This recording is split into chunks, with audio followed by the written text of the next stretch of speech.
नमस्कार। अक्सर जब भी हम आज़ादी के आंदोलन के विषय में बात करते हैं तो जैसे भी कुछ खेल खेल रहे हैं तो तुरंत नाम आ जाते हैं। कभी शहीद भगत सिंह, चंद्रशेखर आज़ाद, सुभाष चंद्र बोस, महात्मा गांधी जो वहाँ पर लिखे हुए हैं। कारण रहा भी होगा उनका कि जो तुरंत या तो राजनीतिक क्षेत्र में सीधे प्रत्यक्ष तौर पर आए, जिन्होंने आंदोलन किए या जिन्होंने गोली खाई, तुरंत ऐसे नाम याद आ जाते हैं।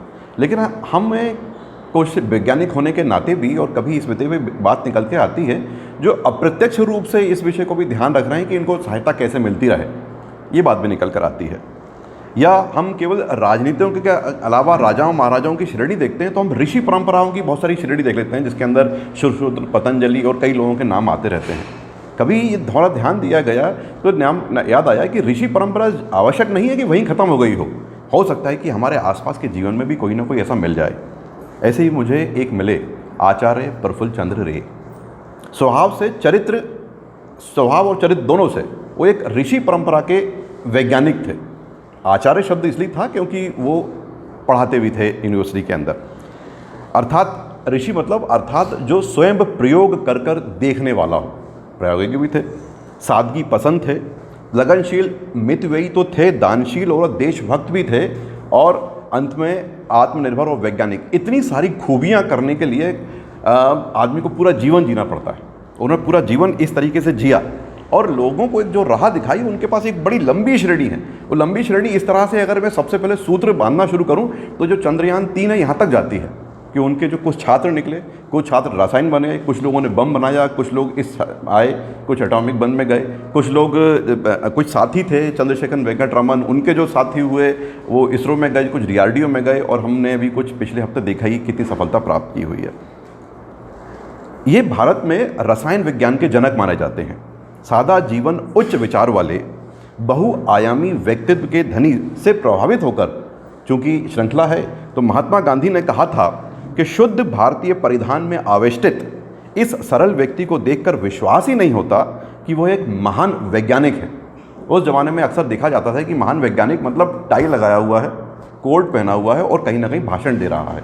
तो अगर आप फोटो भी देखें तो बाल बिखरे हुए हैं और अचकन और चोगा पहने हुए अक्सर नज़र आते रहते हैं।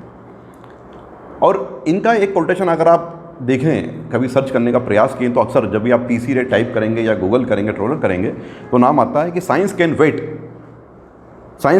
But freedom can not. ये बड़ा पॉपुलर सा हर जगह, वो इन्होंने ही कहा था। ये कब कहा था वो मैं कहानी बीच में लाऊंगा। हिंदी में लिख सकते हैं कि विज्ञान प्रतीक्षा कर सकता है परंतु स्वराज्य नहीं। प्रफुल्ल चंद्र राय की प्रतिभा इतनी विलक्षण थी कि उनकी आत्मकथा, जिसका नाम था life and experiences of Bengali chemist, अर्थात एक बंगाली रसायनज्ञ के जीवन एवं उनका अनुभव के प्रकाशित होने पर अति प्रतिष्ठित बहुराष्ट्रीय अंतर्राष्ट्रीय विज्ञान पत्रिका है नेचर। जब नेचर देखा गया तो नेचर एक ऐसा है कि उसमें अगर 2-4 साइंटिस्ट या इन लोगों के पेपर छप जाएं तो उनको नोबेल पुरस्कार मिलता है। उन्होंने इसको 1932 में लिखा। इसमें लिखा था कि लिपिबद्ध करने के लिए संभवतः प्रफुल्ल चंद्र राय से अधिक विशिष्ट जीवन चरित्र और किसी का नहीं हो सकता, जो कि 1932 में छापा। जब यह विषय मिला या मैंने खुद चुना तो विषय करने बैठा तो मैंने कहा कि ऐसा तो नहीं है कि लोग देशभक्त ऐसा हो और उन्होंने नाम चला दिया, और सही में है कि नहीं।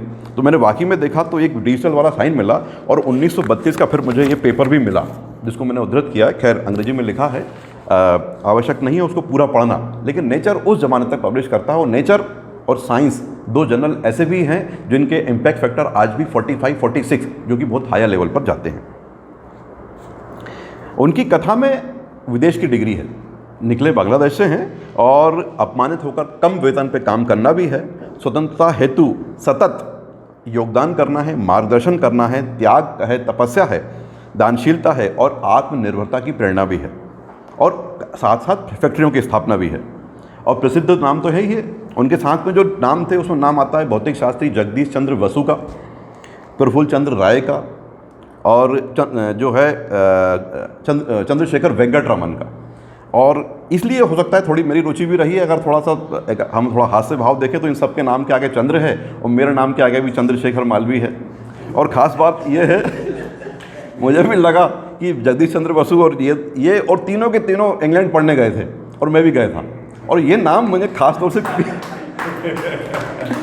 मैंने लीड्स से पीएचडी की हुई है और इन्हें एडिनबरा से। तो जब मैंने ऑक्सफोर्ड, एडिनबरा और कोवेंट्री, ये जब यूनिवर्सिटी वहाँ घूम रहा था तो वहाँ पर इस तरह के शोध मुझे मिल जाते हैं। कभी उन्होंने कहा Raman effect, Raman effect, Raman effect, तो वो रामन इफेक्ट को ऐसे प्रोनाउंस करते हैं कि वो ब्रिटिश में आता है, तो समझ नहीं पाया उसके अंदर ही। तो मुझे लगा कोई, जब पढ़ने बैठा तब लगा कि वो सीवी रामन, चंद्रशेखर वेंकट रामन है, जिसको वो अंग्रेज लोग फॉलो तो करते हैं लेकिन जताना नहीं चाहते। कई बार ऐसा हुआ, इनके साथ जीवन में होता रहता है। वहाँ पर इनकी कई बार फोटो तो लग जाएगी, हो सकता है मूर्ति ना लगे, राजा महाराजाओं की या किसी की लगती रहता है उसके अंदर ही। एडिनबरा ये उनका क्षेत्र रहा हुआ है। अब थोड़े से उनके अंदर चूँकि उनका जीवन परिचय के विषय में आते हैं, तो जन्म उनका जो हुआ था वो एक 2 अगस्त, चूँकि अगस्त का महीना चल रहा था, तो भाई साहब से निवेदन करके ये भी कहा था कि अगस्त के महीने में ही हुआ है। और सौभाग्य से ये प्राप्त हुआ कि पूर्वी बंगाल के जैसौर, जिसका नाम है वर्तमान में खुलना है, के ज़िले के अंदर राडुली या रिरोली गांव में हुआ था, जो कि अभी बांग्लादेश में है। इनके पिता का नाम हरिश्चंद्र था, रे, और इनकी माता का नाम था भुवन मोहिनी। अब कई बार समस्या ये हो जाती है कि जब आप करने बैठे हैं तो रे, REY, RAY, रॉय या राय, ये चारों चीज़ ऐसी बिखर जाती हैं कि आपको चारों इन्फॉर्मेशन अलग अलग जगह प्राप्त हो जाती हैं। खैर, कई बार उन लोगों को PC रे नाम से ही उनके व्याख्यान या शोध चलते हैं, तो अंग्रेज लोग इनको अभी अंग्रेजी मानते रहते हैं, और यूरोपियन कंट्री तो इनको यूरोप का ही मान लिया है, क्योंकि बड़े 140 देशों में कई तरह के सम्मान प्राप्त किए हैं और काम करते रहेंगे। वे, उनके पिताजी का अरबी, फारसी और अंग्रेजी का अच्छा ज्ञान था, और वो चाहते थे कि प्रगतिशील हूँ तो मेरे बच्चे भी इस दिशा में आगे बढ़े वगैरह। और उन्होंने प्रसिद्ध समाज सुधारक ईश्वर चंद विद्यासागर से प्रभावित होकर अपने गांव में प्राथमिक स्कूल की स्थापना की, ताकि मेरे बच्चे वहाँ पढ़ लें। बच्चों ने वहाँ पढ़ना शुरू किया, और प्रफुल्ल चंद्र की भी प्रारंभिक शिक्षा वहाँ से शुरू हो गई। लेकिन उन्हें कुछ समझ में आ गया, उनके घर में खुद की लाइब्रेरी थी, उन्होंने सारी लाइब्रेरियाँ पढ़ डाली। तो उनको समझ में आ गया पिताजी को कि यार ये जो हैं केवल इस मैं दीदी शिक्षा नहीं दे सकता जिनके ये योग्य हैं, या अन्य जगह ही सकते। तो उन्होंने अपनी जगह बदलने की सोची। इसमें उनकी माता का भी बड़ा हाथ था, क्योंकि भुवन मोहिनी भी एक प्रखर चेतना संपन्न महिला थी। जाहिर है प्रफुल्ल पर इनका प्रभाव पड़ा, और उनका झुकाव थोड़ा अंग्रेजी की तरफ भी था, और उन्होंने एक अल्बर्ट स्कूल में दाखिला लिया 1871 के अंदर। करीब 10 साल हो गए थे। उनके बड़े भाई का नाम था नीलकांत, और डेविड हेयर स्कूल के अंदर उन्होंने प्रवेश लिया। अब जैसे ही बड़े लोगों में आए तो गांव की कुछ ना कुछ तो देसीपन होता है, गांवपन होता है, तो वहाँ के जो थोड़े शहर के, बड़े शहर के होते हैं, वो चढ़ाते हैं, लगते हैं कोई बंगाल, बंगला या कुछ शब्दों से चढ़ाते थे, तो वो थोड़ा आक्रोश में पनपा, और वो उस स्कूल में ज़्यादा नहीं चल पाए। बंगाल उपनाम से कुछ चढ़ाया उनको, और कुछ बीमारी भी होगा तो उनको स्कूल छोड़ना पड़ा।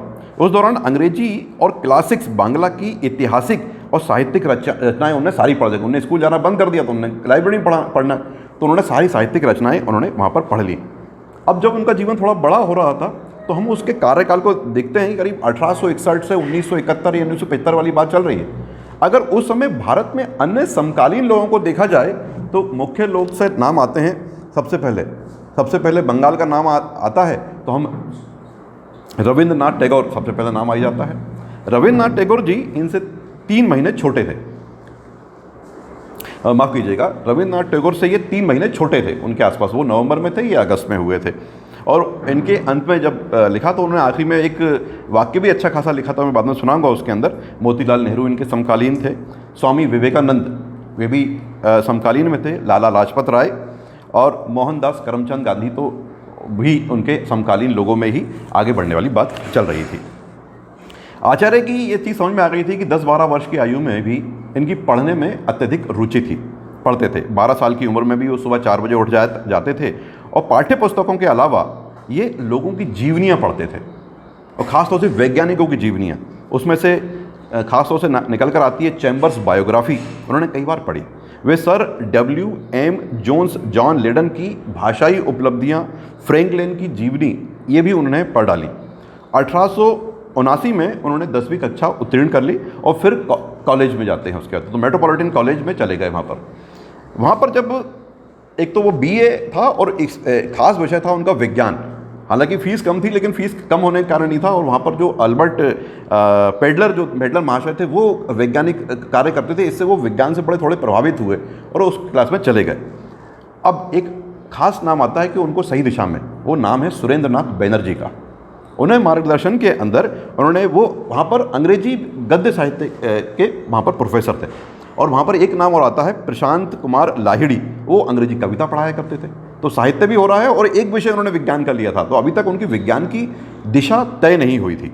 उस समय रसायन विज्ञान का 11वीं में एक विषय आवश्यकता था, क्योंकि अंग्रेज लोग ये प्रयास कर रहे थे, क्योंकि उन्होंने एक डिपार्टमेंट बनाया हुआ था कि अर्थ जोलॉजिकल सर्वे हो जाए या अलग रसायन निकलते हैं उसका काम कैसे किया जाए। तो उन्होंने एक रसायन विषय रख दिया। धीरे धीरे वो रसायन और विज्ञान तो पढ़ने ही लगे। और वहाँ पर एक स्कॉलरशिप और हुआ करती थी। इसकी स्कॉलरशिप का नाम है गिलक्रिस्ट स्कॉलरशिप।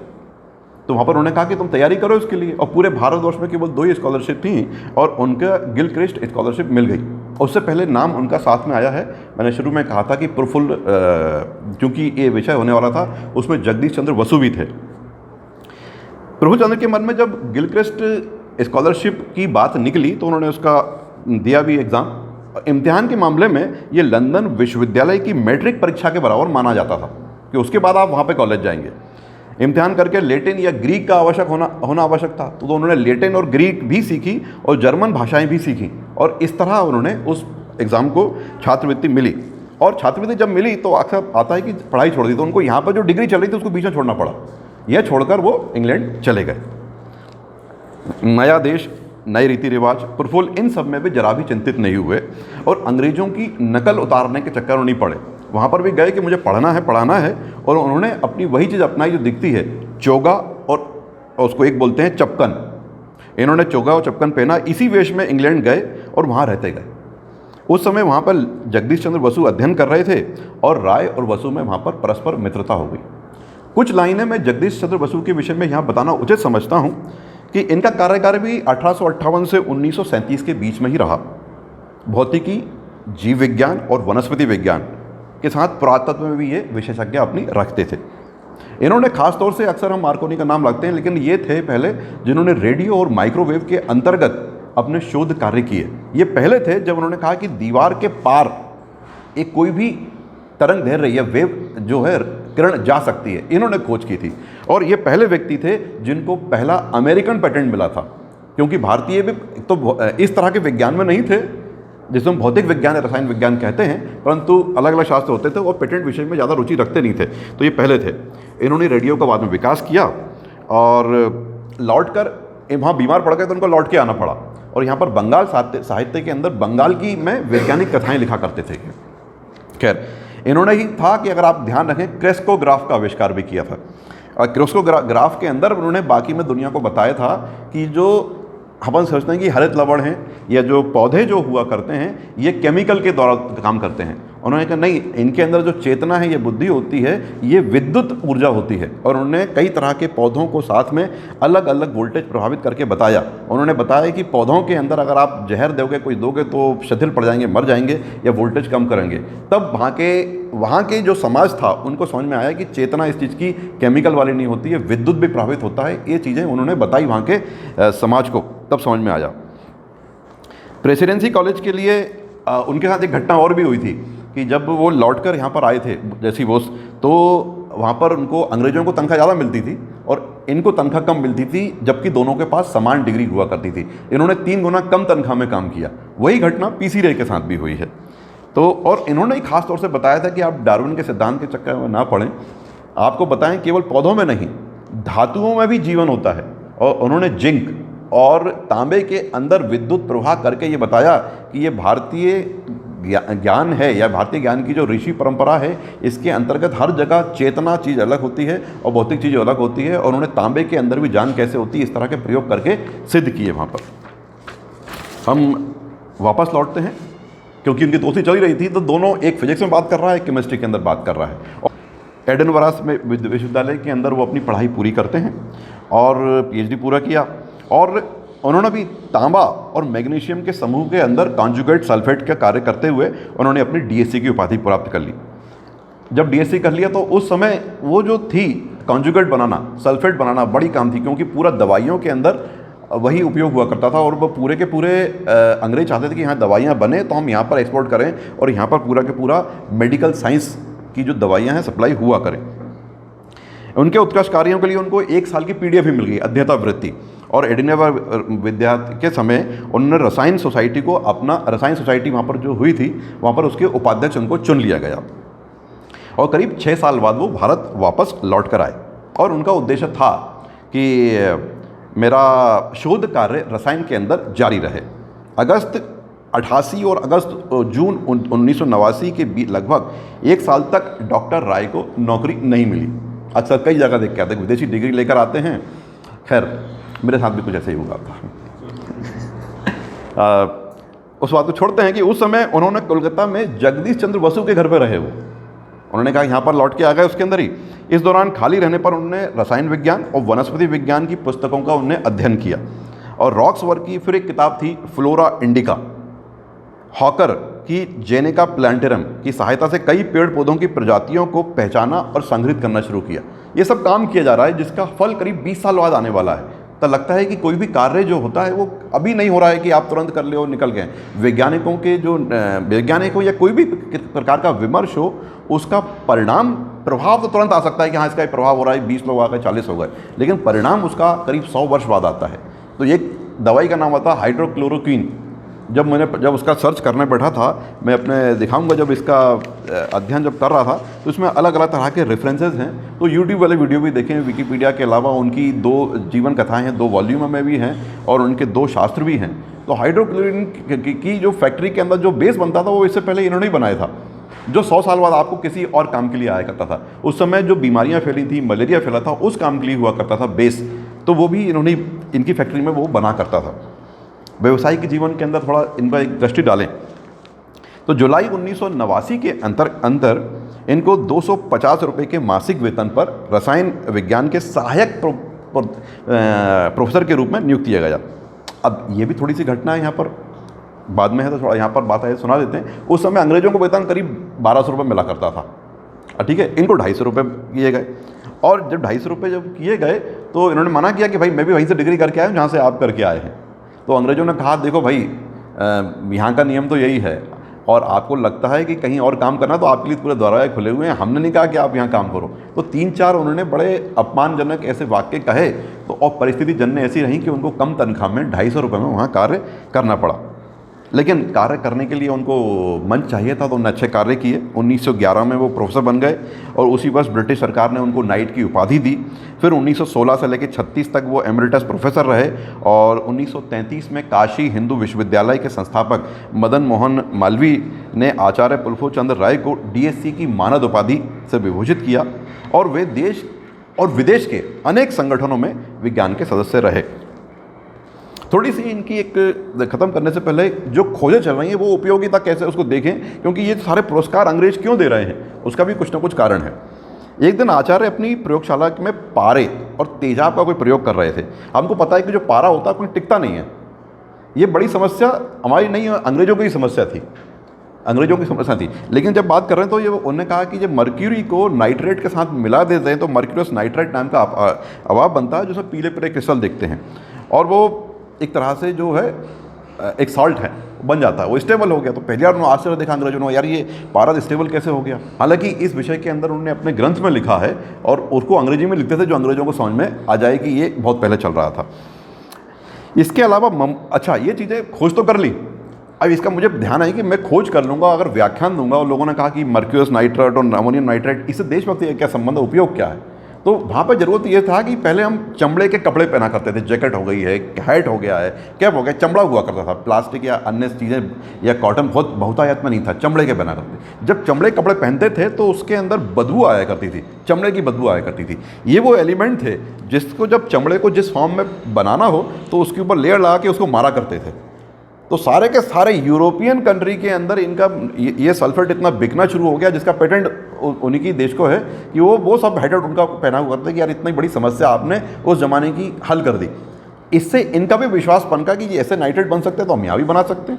इनके मन में भी एक बात आई थी कि जब ये चीज़ हम भारत में भी कर सकते हैं, तो उन्होंने एक बार कहा था कि भारत में करके देखें, करके ही देखते हैं। तो उन्होंने जो करीब नींबू ले आए बहुत सारे, उन्हें करीब 500 नींबू ले आए, क्योंकि वहाँ पर जैसे कि हम देखते हैं कि इनो बड़ा महंगा मिलता है अपना, और वो बोलते हैं कि अगर आप इनो के अंदर सोडा ले लें आप और नींबू ले लें और सोडा बन जाएगा। वहाँ पर 2 रुपये का काम है, आप 7 रुपये खर्च करते। ऐसा उन्होंने घर पर प्रयोग करके देखा और साइट्रिक एसिड बनाया। उन्हें बड़े खुश थे, साइट्रिक एसिड बन गया। लेकिन साइट्रिक एसिड जो बन गया वो बनता केवल 24 घंटे के लिए, बाद में वो ख़राब हो जाता है। तब उन्होंने समझ में आया कि नहीं, इसकी लेबोरेटरी प्रयोग एक अलग चीज़ है, भारतीयों को दिखाने के लिए एक रेडीमेड प्रोडक्ट अलग चीज़ है। इसको यहाँ पर चीज़ आ गई टेक्नोलॉजी ट्रांसफ़र। उन्होंने इस विषय पर फिर अध्ययन और किया और बाद में एक फैक्ट्री वगैरह स्थापना की, उस विषय में बाद में करेंगे। और जब ये लिख रहे थे, वो ये शोध को जब लिखना शुरू किया तो उन्होंने ये शुरुआत की थी कि आयुर्वेदिक के अंदर पारे पर आधारित बहुत सारी दवाइयाँ हैं। तो अंग्रेजी लोग बड़े आश्चर्य कर रहे हैं, ये आश्चर्य मुझे हो रहा है कि इनको पता ही नहीं था कि कब स्टार्ट होता है और पूरा का पूरा जो आयुर्वेद हटा दिया गया है, मिटाने की प्रयास किए जा रहे हैं। तो ये भावना उनके मन में तब आ गई थी कि ये जो मुझे अंग्रेजी जर्मन में सिखाया जा रहा है और आयुर्वेद को मिटाया जा रहा है, और ये उस चीज़ से प्रसन्न हो जाते हैं अंग्रेज लोग जो कि भारत में सहज ज्ञान के रूप में उपलब्ध थी। उन्होंने अमोनियम नाइट्रेट के विषय में भी सिंथेसिस किया और इनको जैसी अमोनियम नाइट्रेट जैसी चीज़ बनाई तो उनको मास्टर ऑफ नाइट्रेट की उपाधि बना दी। अंग्रेजी लोग बड़ा ऐसा करते हैं कि उन्हें नाइट्रेट उस ज़माने में मतलब 3 का कन्वर्जन चल रहा था, तो नाइट्रेट की उपाधि, मैंने देखा कि एडिनबरा के अंदर उनकी उपाधि का भी सर्टिफिकेट लगा हुआ है। तो मास्टर ऑफ नाइट्रेट के विषय में बात चल रही है। अच्छा, बाद में जब भारत आ गए तो ये बात उन्होंने और देखी कि भारत में कच्चा माल सस्ती दरों पर खरीदते थे, फिर इंग्लैंड जाता था और पूरा का पूरा बन रहा है और बन के आता था। ये चीज़ उन्होंने वहाँ पर देख ली थी। यहाँ से तैयार वस्तुएं जो थी वो हमारे देश में वापस आ रही थी और ऊंचे दामों में बेची जा रही थी। इस समस्या के निराकरण के लिए उन्होंने मन में स्वदेशी उद्योग की नींव आ गई। जब हम आजकल स्टार्टअप, आत्मनिर्भरता या मेक इन इंडिया वाली बात कर रहे हैं तो अक्सर केवल सूत बनाना नहीं था, तो उन्हें मन में ये भी था कब तक सूत बनाते रहेंगे, हमारे पास एक अलग अलग उद्योग, अलग अलग प्रोडक्ट भी होना चाहिए जिसके अंदर बात करें। और चूंकि मेरा विषय रसायन है और आदमी के पास में सफ़ेद गोलियां मिलती थी, बस बड़ी बड़ी सफ़ेद गोलियां आती थी, इसके अलावा कुछ नहीं है, तो हमको इन दवाइयों के विषय में कुछ करना चाहिए। उन्होंने स्वदेशी उद्योग की नींव डाली और 1892 के अंदर अपने घर में ही ये वो छोटा सा कारखाना स्थापित कर लिया। उनका मानना था कि इससे बेरोजगार युवक भी कुछ सीखेंगे, मदद मिलेगी। उनका परिश्रम जो कठिन होता था, हर दिन वो कॉलेज से लौटा करते थे और फिर कारखाने में काम करते थे। अब कारखाने में काम करना, कॉलेज से पढ़ा के आना, तो वो थक जाया करते थे, लेकिन इसमें अपनी आत्मकथा में लिखते हैं कि वो थकान में बड़े आनंद की अनुभूति होती थी कि जैसे मैं काम करके आया हूँ, वो थकान हो गया उसके अंदर ही। और सुनिश्चित करते थे कि जो ऑर्डर मुझको आए हुए हैं वो मैं ऑर्डर पूरे करूँ। डॉक्टर राय को इस थकान में आनंद आता था। उन्होंने एक लघु उद्योग के रूप में देसी सामग्री की मदद से औषधियों की एक फैक्ट्री बनाना शुरू किया। इसको बाद में एक कारखाने का स्वरूप ग्रहण हो गया जिसका नाम था Bengal chemicals and pharmaceuticals works, जो कि 100 साल के बाद आज भी है और अभी भी उसका शेयर मार्केट में कई जगह नाम आज उसकी लिस्टिंग कंपनी में आता है। ये लिस्टिंग कंपनी पहली थी, ये हमें एक नई जानकारी मिली।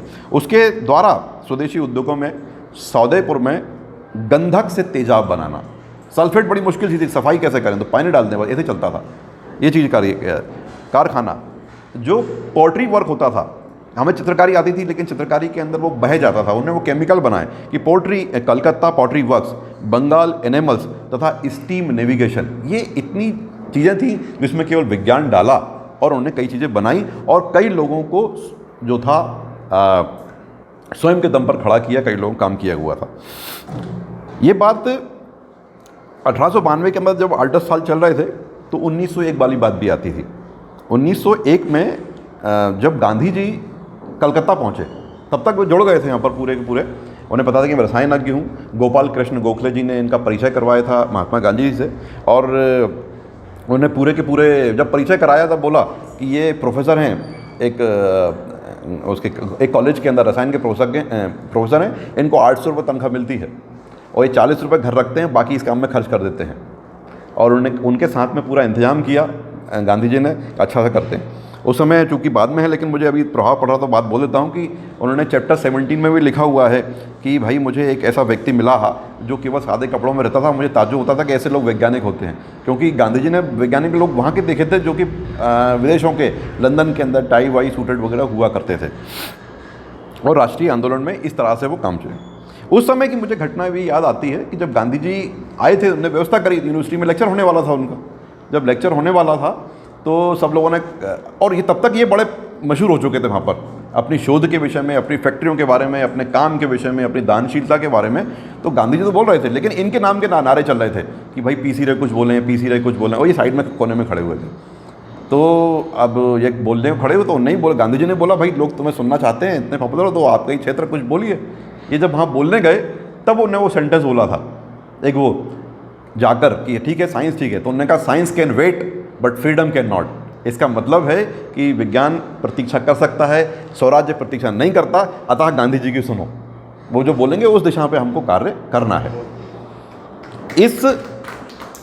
उनके इस भाव को देख के ही हमें समझ में आता है कि वो सोचते हैं कि मुझे जो आता है मैं उस काम के हिसाब से मैं देश की सेवा करूंगा, उस काम के हिसाब से करूंगा, स्वरोजगार नहीं है, अलग नहीं है। जो बात हमने बात है स्वदेशी आंदोलन चला था, उसके पहले ही 4-5 साल पहले ये स्वदेशी वाली बात कर चुके थे, पूरी तरह से नहीं, लेकिन गांधी जी जब भारत भ्रमण कर रहे थे, अलग अलग बातें चल रही थी, तब निकल के भी आया होगा कि हम स्वदेशी आंदोलन घोषित तो कर दें, लेकिन देश में कोई चीज़ ऐसी हो नहीं हो जिसका उपयोग ना कर पाएँ तो कोई मतलब नहीं है उस चीज़ का। तो उसमें इस तरह के कई लोग निकल कर आए थे। अच्छा, उसी समय जब ये पॉपुलर कौन थे, उसके बीच में एक चीज़ आ गई उसके अंदर ही कि इनमें बड़ा, चूँकि किसी के पास नॉलेज हो जाए और जब बहुत सारे डाइस पर जैसे लोग बैठे हों जो ज्ञानवान हो, अलग अलग हो, मजाक हो, तो आपके नॉलेज के दम पर आप बोल सकते हो, और वहाँ के छात्र, उनके कलीग भी बड़ा प्रभावित होते थे उसके अंदर। तो एक चीज़ ध्यान आती थी उसके अंदर कि जब ये कॉलेज में लेक्चर दे रहे थे किसी चीज़ के अंदर, तो उनके हाथ में कुछ सब इम्प्लीमेंट कुछ मैटर था, और एक अंग्रेज प्रोफेसर थे जो थे, और वो उनकी बात सुन नहीं रहे थे, और वो ह्यूमिलेट जैसा व्यवहार कर रहे थे अंग्रेज बैठे बैठे, और वो अंग्रेजी शास्त्र के वहाँ पर HOD डिपार्टमेंट के थे, और वो लोग भी देख रहे थे कि यार अंग्रेज को लोग टोकते नहीं थे, डर के यार अंग्रेज बोला है, कुछ प्रोफेसर कुछ बोला नहीं है, हमारा आदमी बोला था, ढूंढते रहे। तो इनमें दम भी बड़ा था, उन्हें पता था कि मैं पढ़कर आया हूँ और इसका इतनी कितनी है।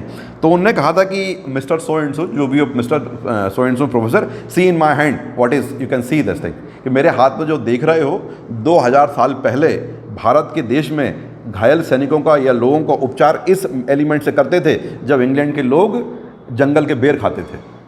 सीधे सीधे उनका सीधे, और ये सुनकर वो सकपका गए और बाकी लोगों में तालियां बज गई। तो लोग मुझे लगता है कि यार बड़ा दम है यार, तुमने उसको अड़का दिया। तो वो सेंटेंस भी उसका ठीक था, उनका ठीक था कि हाँ ये जो बात कह रहा है कि वो बेरी खाते थे और यहाँ पे लोग, तो ये बड़े मशहूर हुए। फिर तो लोग उसमें अपनी दो चार लगा कि किससे उड़ जाते हैं, और बड़ी बड़ी हुआ कि उन्होंने ऐसा जवाब दे दिया अलग अलग। इससे पहले जो की घटना और भी है, छोटे में लिख रखा और सर्च करने मिला कि उनका 1886 में जब वो इंग्लैंड में थे, 87 2 दिन रहे, तब इसका फुल फोटो मैंने अलग लिया हुआ है मोबाइल पर, ढूंढा कि ये कहानी सही है कि नहीं है। नहीं तो कुछ कहानियाँ लोग, कई कविताएं ऐसी हैं जो दूसरों के नाम से चला जाते हैं। उसमें एक बात थी, 1886 के अंदर एक प्रतियोगिता हुई एडिनबरा विश्वविद्यालय के अंदर, और उस विषय पर सब लोगों को अपना अपना ऐसे लिख के देना था, और इन्होंने एक ऐसा लिखा था, उसका शीर्षक था India before and after mutiny. उन्होंने कहा था विवाद पर प्रतियोगिता थी, और इन्होंने कहा कि ऐसा लिख दिया इन्होंने, तो लोगों ने रोका भी है, लेकिन उन्होंने लिख दिया और लिख के सुनाई भी दिया था। जाहिर के तौर पे है कि पुरस्कार मिलना नहीं था, लेकिन पुरस्कार के जो कंटेंट इतने वैज्ञानिक तरीके से बताए थे, अलग अलग बताए थे कि, और उनको जो कंसोलेशन प्राइज़ बोलते हैं ना मिला था, और उसको बोलते हैं कंसोलेशन या प्रॉक्सीमेट असेसिना, इस तरह का पुरस्कार होता है, और इसको मतलब होता है क्लोज टू बेस्ट।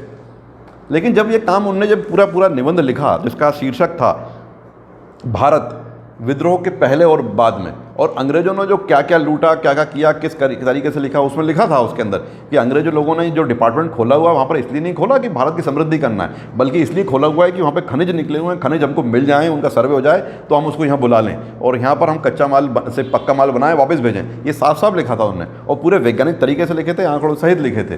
तो लोगों ने रोका टोका भी, लेकिन तब तक इनको अपने भरोसा आ चुका था। तो इन लोगों ने, उनके कई साथियों ने उसी कई प्रतियां छपवाईं और अलग अलग जगह बढ़वाईं, और पूरे जगह बढ़वाईं। फिर मैंने ढूंढा तो मुझ में आज भी गुड बुक्स नाम की, रीड्स नाम की किताब है, वहाँ पर वो किताब इसी नाम से मिल जाती है, इसके अंदर ही India before and after mutiny जो भी है उसके अंदर। अच्छा, जब लौट कर आ गए तो ये तो उनकी डायरेक्ट सीधे सीधे प्रत्यक्ष रूप से समझ में आता है कि उनकी विचारधारा जो थी कैसे काम कर रही है। जब लौट कर आ गए थे, उसके विषय के एक समय की बात है, करीब ग्राम्य जीवन उनको खासतौर से बड़ा पसंद था उसके अंदर ही। वे अक्सर ग्रामीणों को सुख दुख और हालचाल पूछने की वगैरह, अब उनकी माँ खाना बनाती थी तो पूरा का पूरा खाना बनाया और जाकर वो बांट दिया करते थे, ग्रामीणों में बांट दिया करते थे। बंगाल में 1922 में अकाल पड़ा और उस दौरान उनकी बड़ी अविस्मरणीय भूमिका यहाँ पर क्या रही कि अकाल पड़ा तो मैनचेस्टर गार्डियन के एक संवाददाता ने लिखा है कि इन परिस्थितियों में रसायन विज्ञान के प्रोफेसर पीसी राय सामने आए। मैनचेस्टर गार्डियन में छपा था कि इन परिस्थितियों में रसायन विज्ञान के एक प्रोफेसर पीसी राय सामने आए और उन्होंने सरकार की चूक को सुधारने के लिए देशवासियों का आह्वान किया। उनके इस आह्वान को काफ़ी उत्साहजनक प्रतिसाद मिला। बंगाल की जनता ने 1 महीने में ही 3 लाख रुपए की मदद की। तो उन्होंने लोग मिलकर धनाढ़ परिवार की महिलाओं ने सिल्क के साथ वस्त्र एवं गहने तक दान कर दिए और सैकड़ों युवाओं ने गाँव में लोगों की सहायता त्वरित की।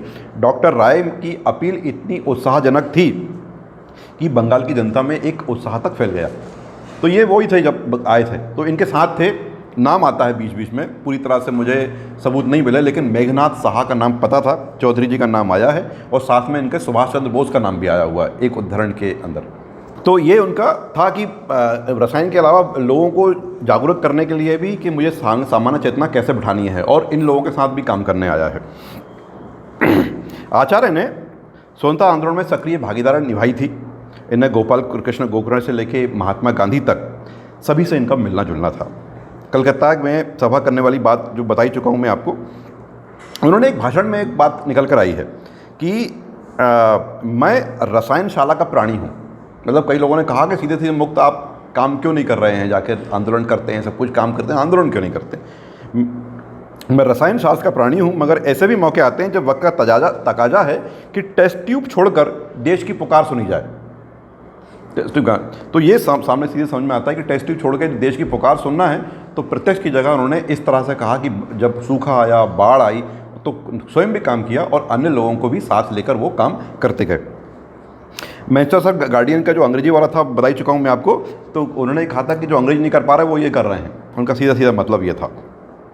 शोध जर्नल की विषय में देखा जाए, जो अंग्रेज भी उसको अनुसरण करते थे, करीब उनके 200 शोध पत्र प्रकाशित हुए। इसके अलावा उन्होंने दुर्लभ भारतीय खनिजों को सूचीबद्ध किया कि इनके जो शोध पत्रों के विषय में बात की जाए तो करीब 200 शोध पत्र मुख्य जर्नल में प्रकाशित हुए हैं। इसके अलावा कई दुर्लभ भारतीय खनिजों को सूचीबद्ध किया हुआ है। केमिस्ट्री के अंदर अक्सर देखा होगा, बच्चे याद करते थे मेंडलीफ टेबल। तो मेंडलीफ टेबल की जो रशिया ने बनाई थी, तो उसमें जो गुमे हुए तत्व थे उनको खोजने में भी इनका योगदान रहा है, छूटे हुए तत्वों का। रसायन विज्ञान संबंधी इनकी कमी नहीं थी। अब इसी समय एक छोटी सी घटना और घटी। जब ये काम कर रहे थे तो बर्थेलो नाम का साइंटिस्ट का ध्यान आता है। तो इसके बाद में बताता हूँ मैं आपको। अनेक युवकों को रसायन विज्ञान के लिए पढ़ाने के लिए प्रेरित किया, केमिस्ट्री वाला काम किया और 2 खंडों में किताब लिखी, हिस्ट्री ऑफ हिंदू केमिस्ट्री, अंग्रेजी में लिखी थी उसके अंदर। और दुनिया को पहली बार जानकारी मिली कि प्राचीन भारत में रसायन विज्ञान कितना समुन्नत था। प्रथम खंड इसका 1902 में और फिर दूसरा खंड इसका 1908 में प्रकाशित हुआ। आजकल ये मैसूर की लाइब्रेरी में रखा हुआ है, बाकी तो डिजिटल रूप में मिल जाता है। उसके विषय में मैं बाद में आगे बात करूँगा। इसके अलावा इनकी कृतियों के अंदर आचार्य ने बांग्ला व अंग्रेजी दोनों भाषाओं में लेखन किया। 1893 में सिंपल जियोलॉजी लिखी। अक्सर वो प्रयास कर रहे थे, बांग्ला 4-5 भाषाएं जाते थे कि अंग्रेजी में लिखें ताकि भारतीयों को वहाँ की भाषा जानकारी मिले और अंग्रेज़ों को पता चले कि भारत में विज्ञान पहले से ही उन्नत था। ये दोनों विषयों को ध्यान रखते थे। उन्होंने जीव विज्ञान की मानक पुस्तकें पढ़ी, चिड़ियाघरों और संग्रहालयों का स्वयं दौरा किया।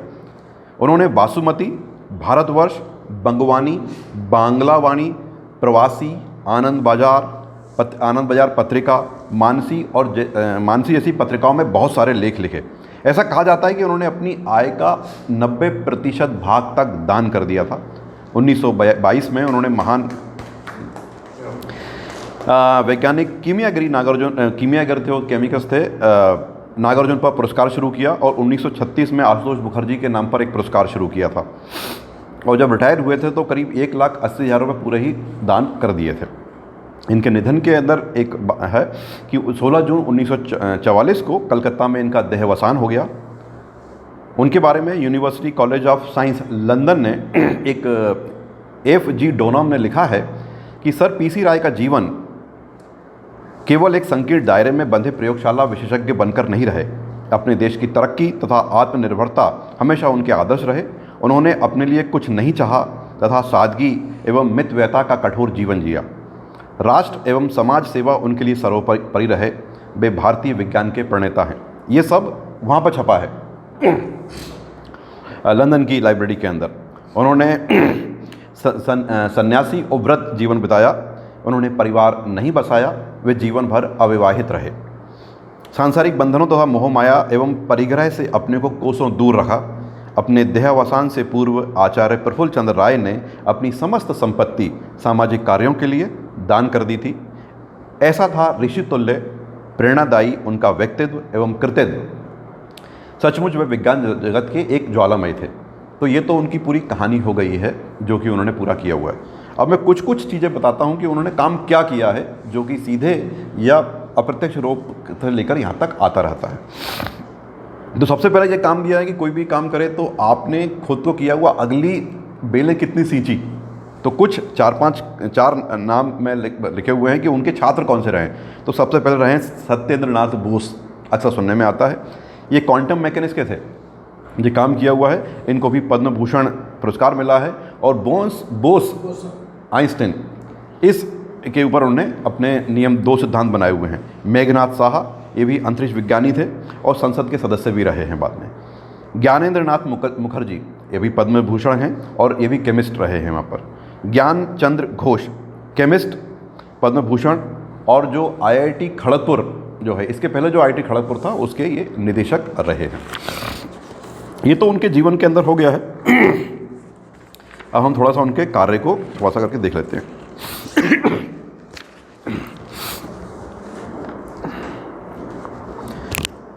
थोड़ा सा उदाहरण लेके आता है कि उनकी आत्मकथा के 2 भाग हैं।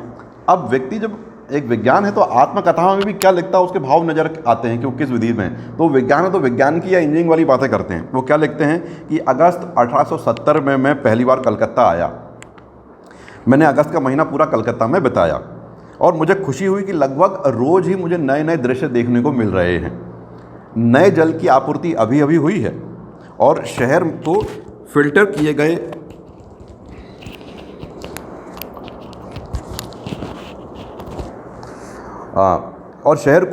किए गए पानी की उदार आपूर्ति का लाभ मिला। रूढ़िवादी हिंदू अभी भी इसे अपवित्र मानकर इसका उपयोग करने से झिझकते हैं। इसका मतलब बंगाल के अंदर वो लिख रहे हैं कि कब फिल्टर वाला पानी मिला था, अब हमको 100 साल बाद RO वाला पानी मिल रहा है। तो उनकी जीवनियों से मिल सकता है ये बातें कि रूढ़िवादी हिंदू इसको अपवित्र मानकर इसका उपयोग करने से झिझकते हैं और लेकिन पानी की बेहतर गुणवत्ता ने अपनी सिफारिशें कर दी हैं। धीमी गति से ही और तर्क और सुविधा ने पूर्वाग्रह पर विजय प्राप्त कर ली है और इसका उपयोग अब सार्वभौमिक हो गया है। इसका मतलब फिल्टर वाटर लोग पीने लगे हैं। अब काम क्या चल रहा है, तो आत्मकथा में लिख रहे हैं कि भूमिगत नालियों का निर्माण का काम हाथ में ले लिया गया है। आशा करता हूँ शीघ्र पूर्ण हो जाएगा।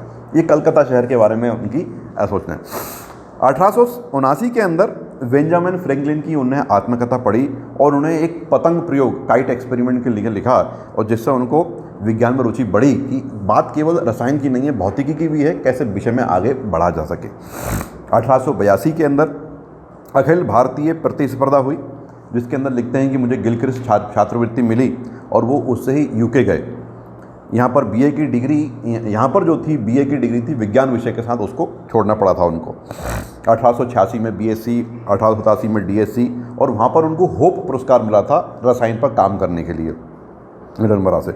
1889 में ये भारत लौटे थे और मर्क्यूरियस नाइट्राइट नामक, क्योंकि ये बातें मैं थोड़ा जल्दी कह रहा हूँ क्योंकि मैं बात बीच बीच में कह चुका हूँ, ये आत्मकथा से उद्धरण किए हुए वो चीज़ें हैं। 1924 में इन्होंने भारतीय रसायन विज्ञान स्कूल की स्थापना की। 1981 में जब ये रिटायर हो गए कलकत्ता विश्वविद्यालय से, तो उन्होंने अपना पूरा के पूरा वेतन ही वहाँ पर जो था दान कर दिया था। मैं केवल उस वाक्य को पढ़ना चाहता हूँ कि जो उनको चुभा था यहाँ काम करने के बाद में। वो वापस आए और अंग्रेज़ों को मिला था 1200 रुपये, इनको मिला 250 रुपये। तब मिस्टर क्राफ्ट नाम था उनका, आत्मकथा में लिखा हुआ उन्होंने। कहा था नाराज़गी से कि भाई इन्हें कहा कि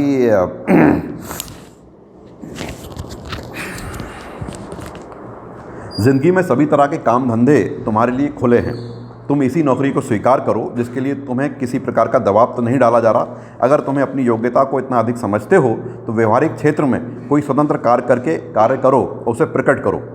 और उन्होंने 250 रुपये में ही नौकरी स्वीकार कर ली थी और उन्होंने सोचा कि अवसर पाते ही मुझे कुछ कार्य करना है, जो कि भविष्य में उन्होंने करके भी दिखाए थे।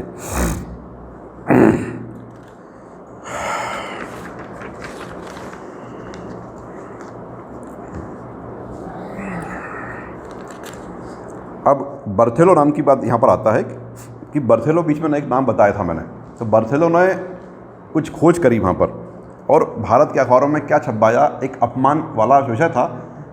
उसका हिंदी में मतलब ये होता है कि भारतीयों को खाने के सोडे और धोने के सोडे का अंतर ही पता नहीं है। ये बात इनको चुप गई उसके अंदर ही।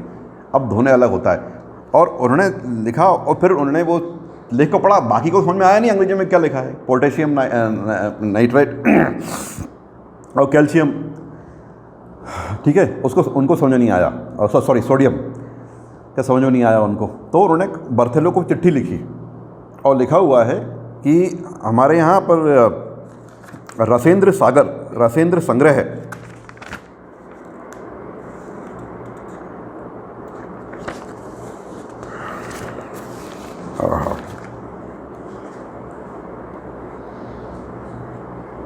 कहाँ गया उसके अंदर,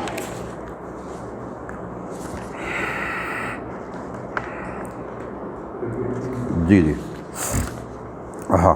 तो उन्होंने उसकी चिट्ठी लिखी कि सुश्रुत जो थे उन्होंने इसको यव क्षार और यव लवण, इनका नाम था पोटेशियम नाइट्राइट और कैल्शियम नाइट्राइट। इनका नाम थोड़ा मुझे मिल नहीं रहा है पूरे। एक का मतलब होता है एक कपड़े धोने का काम आता है, दूसरा जख्मों धोने का काम में आता है। और सुश्रुत यहाँ पर 2000 सालों से इसका प्रयोग करते आ रहे हैं। तो आवश्यक नहीं कि यदि आपकी भाषा नहीं आती हो तो ये चीज़ें हैं नहीं ऐसी। और ऐसा ही उनने फिर प्रण ले लिया कि मुझे ऐसे कई चीज़ों को खोज करना है जो कि हमारे रसोई के अंदर ये सारे के सारी चीज़ें हैं जो कि अक्सर ये लोग अपने जर्नल में छपवाते रहते हैं। बर्थेलो भी बड़ा गरिमा मूड व्यक्ति था और उन्होंने अल्केमी पढ़ी और उनके बाद में उन्होंने चिट्ठी लिखी और उनको प्रेरणा की कि भाई आपने जो लिखा हुआ है बड़ा सही लिखा हुआ है, कि एक काम करो कि जो आपका और भी ऐसा चीज़ है वो को इकट्ठा करो। और उनको प्रेरणा मिली और पूरे 12 साल तक इस तरह खोजें करते गए और दो चीज़ों में उन्होंने अपना ग्रंथ निकाला। और उनके साथ जो पत्र व्यवहार हुआ करता था बर्थेलो के साथ में, उनके साथ लगता है कि आपको भूमिका कैसे रखनी है, कैसे काम करना है, कितने अध्ययन करना है, कितने वॉल्यूम निकालना है, उसके विषय में काम कर रहे हैं। उन्हें नागार्जुन की एक पुस्तक थी रसेंद्र सार ग्रह, और उसको देखकर उन्होंने प्राचीन हिंदू रसायन विज्ञान के ऊपर एक किताब लिखी थी जिसको मैंने बताया था हिस्ट्री ऑफ हिंदू केमिस्ट्री। इसके विषय के अंदर एक लंबा परिचय यहाँ तक लिखा था। और इसी विषय को देखकर बर्थेलो ने फिर 15 पेज की एक भूमिका लिखी उस ज्ञान के अंदर, और जो कि वहाँ पर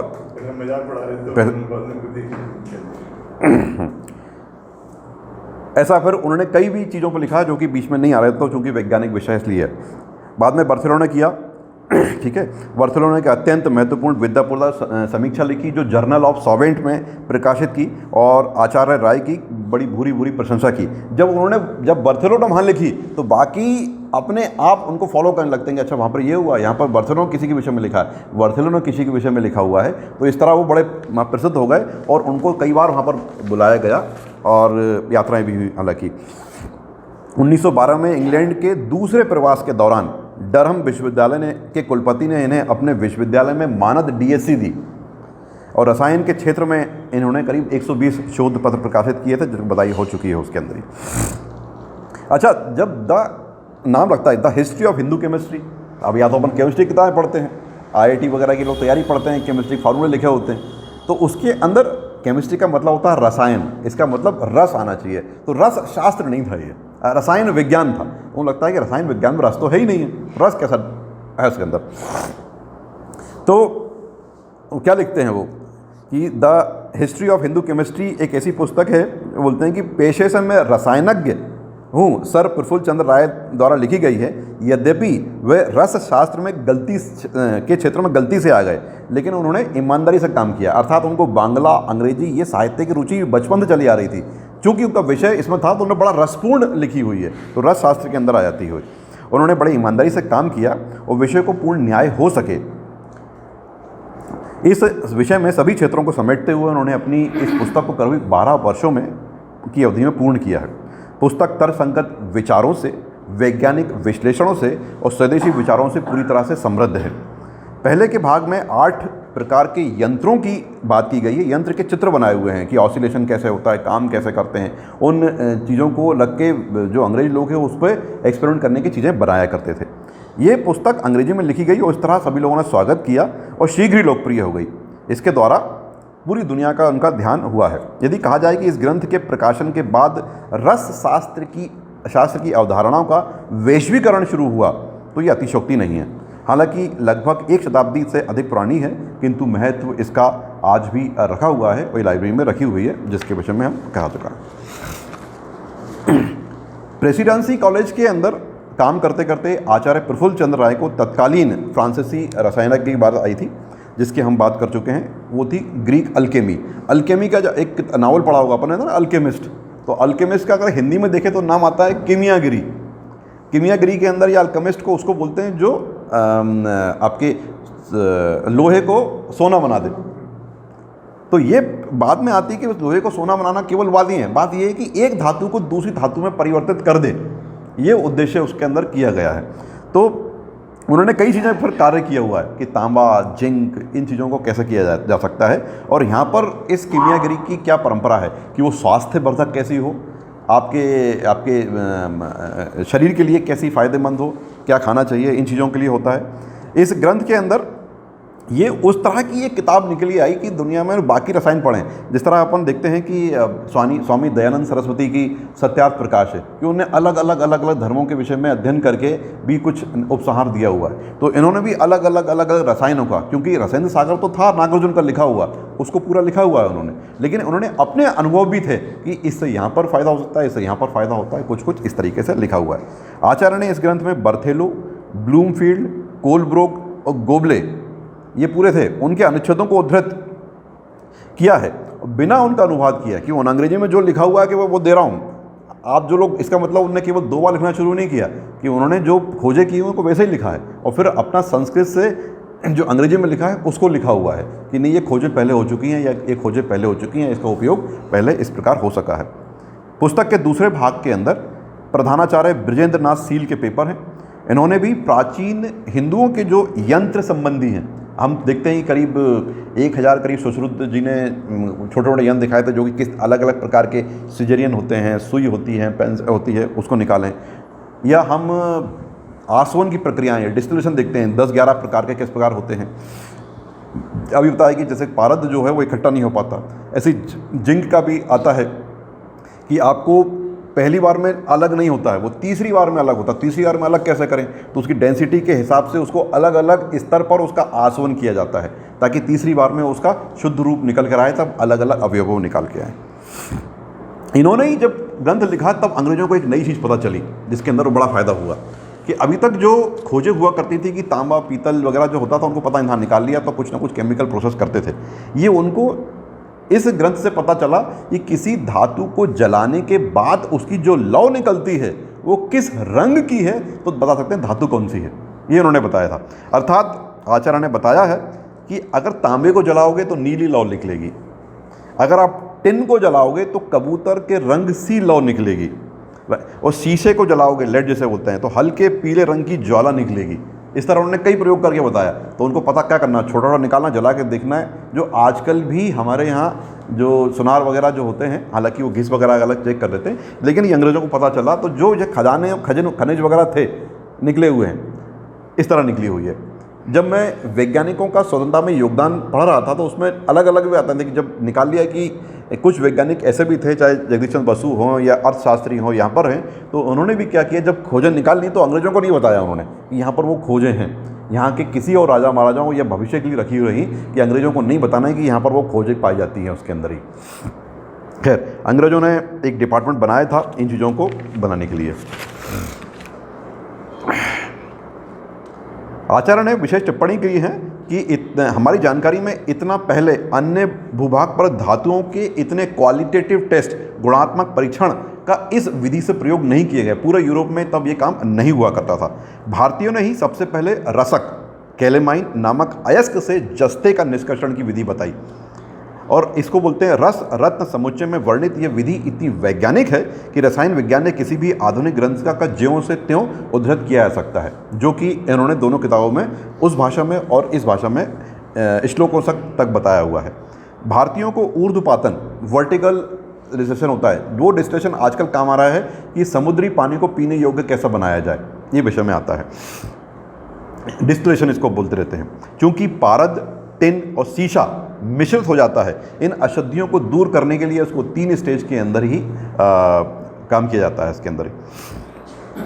अच्छा, मैं जो बता रहा था कि वो बर्थेलो वाला वो था, सरल भाषा में उसको पोटाश बोलते हैं, तो मैंने से लिख के लाया था। तो पोटाश होता है, ये एक ड्राइंग एजेंट होता है जिसको हम ग्लास बनाने के लिए या आग लग जाए तो जो पोटाश फेंक देते हैं तो वो रिएक्शन नहीं करता उस चीज़ से। तो उन्होंने बताया कि ये वाला सोप है। और जबकि दूसरा एजेंट होता है सोडियम कार्बोनेट, वो जो होता है वो कपड़े धोने के लिए होता है। उन्होंने कहा था कि इन चीज़ों को ही अगर आप करें तो सुश्रुत ने पोटेशियम कार्बोनेट का नाम था यव क्षार और सोडियम कार्बोनेट का नाम था सर्जिका क्षार। सर्जिका का मतलब सर्जरी के दौरान उसको धोने काम के अंदर करना है। सुश्रुत के जो अल्कली के, अब मैं बात सुश्रुत की नहीं कर रहा हूँ, बात ये है कि सुश्रुत के जो एक्सपेरिमेंट हैं वो ये लिख रहे हैं और वो उससे संबंधित कर रहे हैं कि जो नागार्जुन ने रसेंद्र सागर में जो लिखा हुआ है, सुश्रुत ने जो किया हुआ है, ये कोई आपकी यूरोपियन खोज नहीं है, ये वाली खोज है पुरानी वाली, और इसको पूरा ग्रंथबद्ध किया हुआ है। सुश्रुत ने अल्कली निर्माण में चूना मिलाकर उन्हें कास्टिक बनाने की कास्टिक अल्कली को संरक्षित करने के लिए पात्रों का सुझाव दिया। अच्छा, इस पर आचार्य राय ने टिप्पणी दी है कि इस विधि को आप 16वीं और 17वीं शताब्दी के यूरोपीय ग्रंथों में खोजेंगे तो निराशा ही हाथ लगेगी, नहीं मिलेंगे। और सुश्रुत द्वारा दी गई विधि इतनी वैज्ञानिक है कि उसे रसायन विज्ञान की किसी आधुनिक पुस्तक में पूरा का पूरा ज्यों का त्यों डाला जा सकता है। श्लोकों से उद्धृत किया हुआ है, उनको ही आचार्य ने लिखा हुआ है कि प्राचीन भारतीय लोग प्रयोग करने की विधि को इतना महत्वपूर्ण मानते थे कि उनको ही असली गुरु मानना चाहिए जो प्रयोग करके दिखा सकें। जो कुछ वे पढ़ा रहे हैं और वे ही असली शिष्य हैं, और जो गुरु द्वारा बताए गए प्रयोग को स्वयं कर सकें। शेष सभी गुरु और शिष्य तो केवल अभिनय कर रहे हैं, ये सब लिखा हुआ है। इसका मतलब उनकी वैज्ञानिक पद्धति से पूरी किताब लिखी गई है, जिसको वो एक्सपेरिमेंट के दौरान इकट्ठा करके आगे बढ़ाते गए।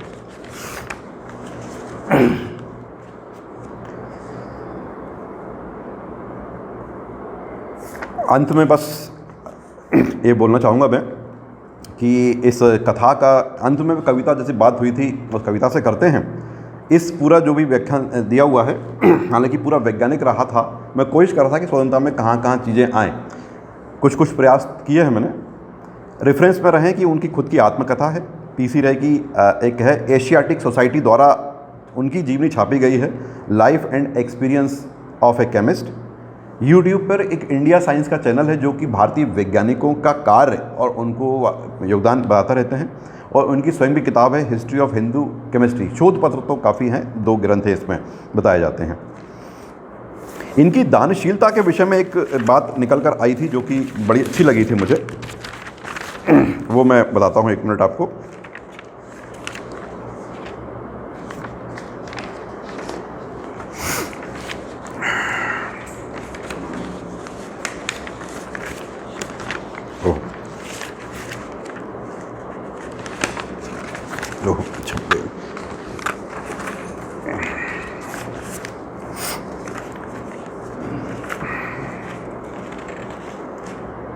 दानशीलता के अंदर जिस कॉलेज में उनको बड़ी कम तनख्वाह में नौकरी मिल रही थी, वो 60वें वर्ष में जब वो रिटायर हुए तो उन्होंने अपनी क्या कि मैं अब जीवन भर अवैतनिक कार्य करूंगा, और उन्होंने 15 वर्ष तक अवैतनिक कार्य किया और करीब उस ज़माने में 1,80,000 रुपये वहीं पर डोनेट कर दिए दानशीलता में। ये हालांकि बात ये आती कि भाई बाकी जगह खर्चा करते भी कहाँ हैं, वो केवल 40 रुपये खर्चा करते थे, कम पहनते भी थे, अविवाहित थे, ऋषि परंपरा के थे, कुछ करते ही थे।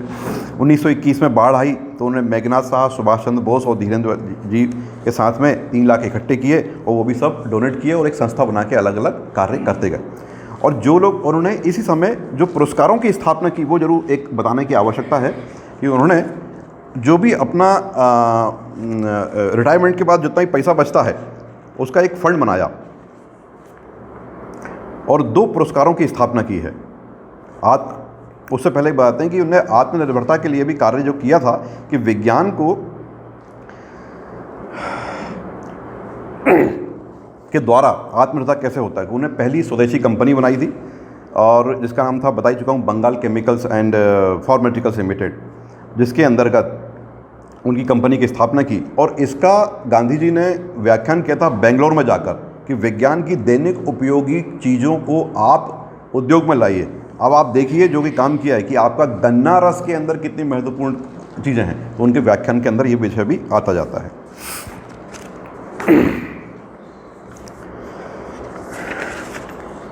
मैं थोड़ा जानबूझ के ही इसके अंदर वो चीज़ें हटा रहा हूँ जो कि ज़्यादा वैज्ञानिक होती जाती हैं। उनके जो आशुतोष मुखर्जी की जो थी वनस्पति शास्त्र प्राणी शास्त्र के अंदर यदि काम करें तो 10,000 रुपये का एक आशुतोष मुखर्जी पुरस्कार था। एक नागार्जुन पुरस्कार था जो कि केमिकल या कीमियागिरी के ऊपर ये स्थापित किया था, जो कि चलता रहता है इसके अंदर। अंत में करता हूँ क्योंकि कहा गया है कि ये आचार्य भी थे। मैं भी डीआरडी के साइंटिस्ट से मिलते हैं तो वो बोलते हैं कि नहीं हम प्रोफेसर नहीं हैं। तो प्रोफेसर का मतलब होता है आचार्य, आचार्य का ही मतलब होता है जो कम से कम जो विज्ञान का वाला काम तो कर ही रहा है, प्रोफेसर है। लेकिन वो प्रोफेसर तब बनता है जब अपने अंडर में 2-3 लोगों को पीएचडी करा चुका होता है। तो इन्होंने कई लोगों को पीएचडी कराई, जो बता भी दिया उसके अंदर ही, तो इसलिए संबंध बनता रहता है। और इतना सारा समय छात्रों के पास जब देखते हैं कि नहीं होता है, छात्रों के पास जब आचार्य या प्रोफेसर लेक्चर दे रहे हैं तो उनको 1 घंटा बैठे हुए हैं तो वो सुनते नहीं हैं कि हाँ 1 घंटे में डेरिवेशन करा दें, मैथमेटिक्स करा दें, इस कार्य को लेकर हो जाते हैं उसके अंदर ही। तो कविताएं बड़ी काम में आती हैं। तो कविताओं की 1-2 लाइनें जो उनमें बसा दें और चेतन मस्तिष्क में बना दें तो भविष्य में जब जरूरत पड़ती है तब उसको उठा सकते हैं। तो 2 अगस्त को जब विषय था तो मैंने भी एक कविता लिखी थी, उसी से ही आचार्य प्रफुल्ल चंद्र जी के विषय में बात समाप्त करता हूँ। आओ प्रफुल्ल चंद्र के पीछे चलें, आओ प्रफुल्ल चंद्र के पीछे चलें, बहुत आसमान में उड़ चुके हैं, थोड़ा धरातल के नीचे चलें, आओ प्रफुल्ल चंद्र के पीछे चलें, आओ प्रफुल्ल चंद्र के पीछे चलें। कौन प्रफुल्ल, कौन चंद्र, कौन रे, आज के युवा ये पूछते हैं, सभी को अभी भी विदेशी वैज्ञानिकों के नाम सूझते हैं।